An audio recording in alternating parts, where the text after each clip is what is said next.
देश में आपने आज तक ट्रक का चक्का जाम, बस का चक्का जाम सुना होगा, पर पहली बार ऐसा हुआ है कि एरोप्लेन ने अपना चक्का जाम कर दिया।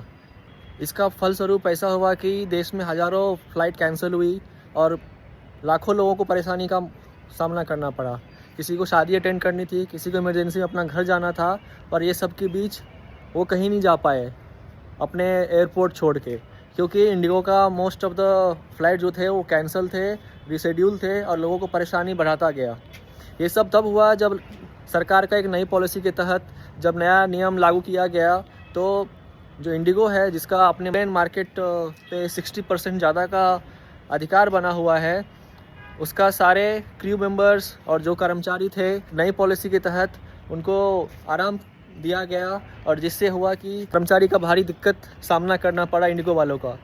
जब इतने बड़े पैमाने में कर्मचारी की दिक्कत इंडिगो को फेस हुई तो उसके हज़ारों फ़्लाइट्स या तो डिले हुई, कैंसिल हुई और रिशेड्यूल हुई।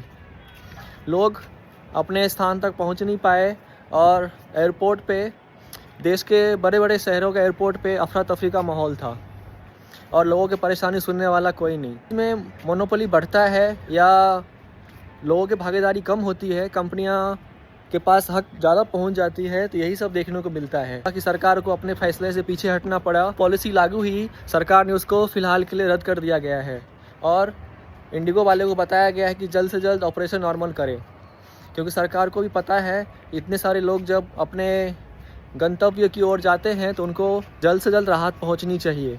भी लोगों के लिए जो शेड्यूल काम है वो ज़्यादा मायने रखते हैं, ना कि सरकार और ऑपरेटर के बीच पिसता हुआ ये पॉलिसी। सरकार के अपने डिसीजन से पीछे हटना ये बताती है कि एरोप्लेन ऑपरेटर ने ये ठान लिया था कि सरकार डाल तो मैं पात। एक फ़्लाइट ऑपरेशन के लिए बीच में हाहाकार मचा के उसने अपने बात को मनवा लिया है। अब देखते हैं आगे क्या होता है।